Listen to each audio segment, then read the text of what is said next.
Friends, मैं आपका mentor AK Singh और आज फिर हम अपने उत्तराखंड टेट के यानी कि उत्तराखंड टेट के EVS के सेक्शन को कवर करेंगे। और EVS के सेक्शन में हम 4 चैप्टर देख रहे चुके हैं और कहीं ना कहीं जो आपके 4 चैप्टर हैं वो आपके एग्ज़ाम के तरफ से बहुत इम्पोर्टेंट है और कहीं ना कहीं उनसे आपसे क्वेश्चन पूछे ही जाते हैं।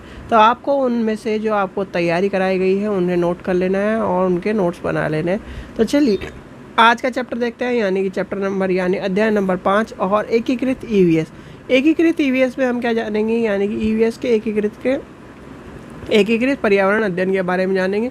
और एकीकृत पर्यावरण अध्ययन में हम कहीं ना कहीं चीज़ों को समझेंगे कि किस तरह से आपका राष्ट्रीय पाठ्यचर्या रूपरेखा के तैयार होने से और पर्यावरण हमारे NCERT से जुड़ने में क्या क्या चीज़ें आपको देखने के लिए मिली है।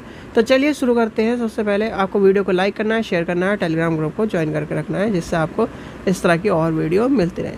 तो इसमें क्या जानना है, यानी कि हमारे जो राष्ट्रीय पाठ्यचर्या रूपरेखा जो आपकी 75 में, 88 में, 2000 में और 2005 में इस बातों का ध्यान में रखकर बनाई गई है कि पर्यावरण की सुरक्षा को महत्वपूर्ण ध्यान दें। भाई पर्यावरण में हम क्या पढ़ते आ जाएगा कि बच्चों को कहीं ना कहीं उन्हें एक तरह से सुरक्षित करने की चीज़ें बतानी है और पर्यावरण को एक तरह से उनके लिए उनके जीवन में, छोटे बच्चों के जीवन में कि पर्यावरण क्यों इम्पोर्टेंट है, ये सब चीज़ें हमें बतानी है। पर्यावरण अध्ययन इसलिए आपके यानी कि शिक्षण में जोड़ा गया है प्राइमरी में। तो ये सब चीज़ें आपको पता होनी चाहिए।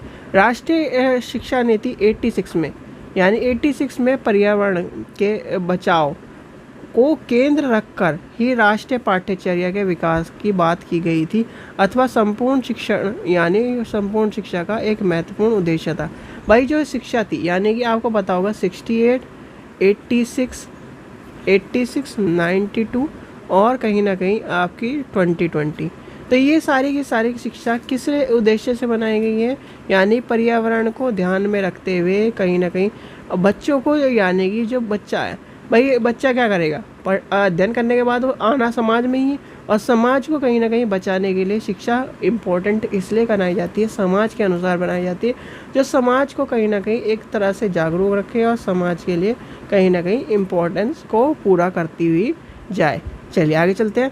राष्ट्रीय स्तर पर NCERT द्वारा विकसित सब्जी यानी कि जो पाठ्यचर्या है इस पर ध्यान देने पर विशेष बल दिया गया। कहीं ना कहीं क्या है, NCERT में विशेष बल दिया गया।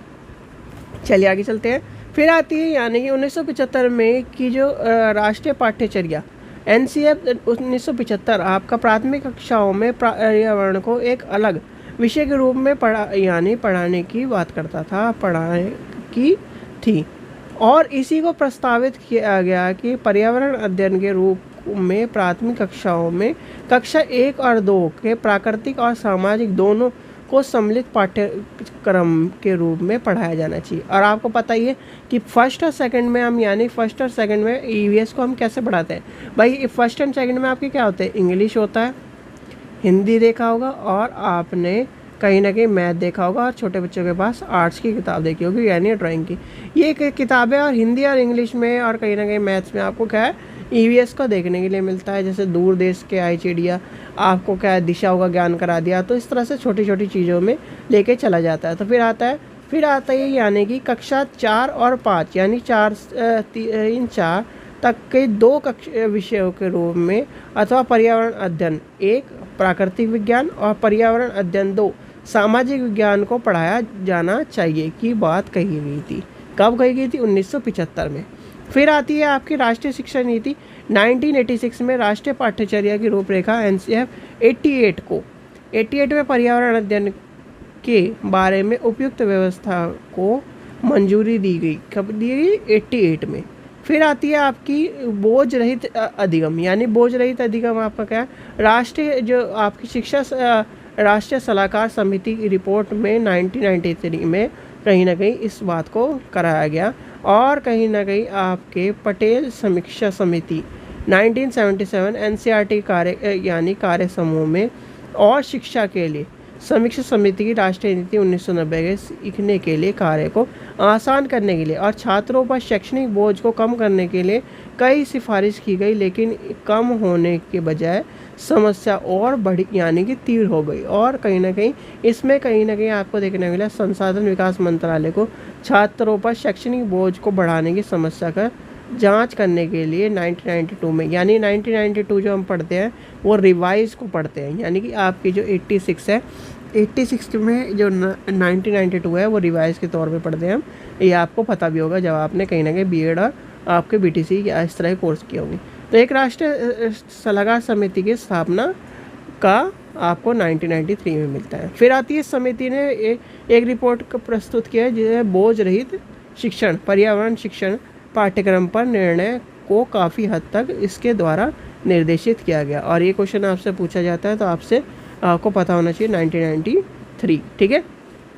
1992 में इसकी बात हुई थी और 1993 में ये आपके सामने आ गई थी। तो ये क्वेश्चन आपसे पूछा जाता है। कल हमारा नेक्स्ट चैप्टर है, हम उस नेक्स्ट चैप्टर को देखेंगे।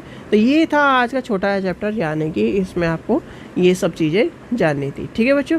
और आपके पेपर, यानी कि आप सोच रहे हो कि पेपर आपने होल्ड कर दिया, तो आपका 22 का पेपर 23 का पेपर बचा है, तो वो भी आपको करवाया जाएगा। चलिए, आशा करता हूँ आपको वीडियो पसंद आई तो लाइक करें, चैनल को सब्सक्राइब करें, वीडियो को ज़्यादा से शेयर करें।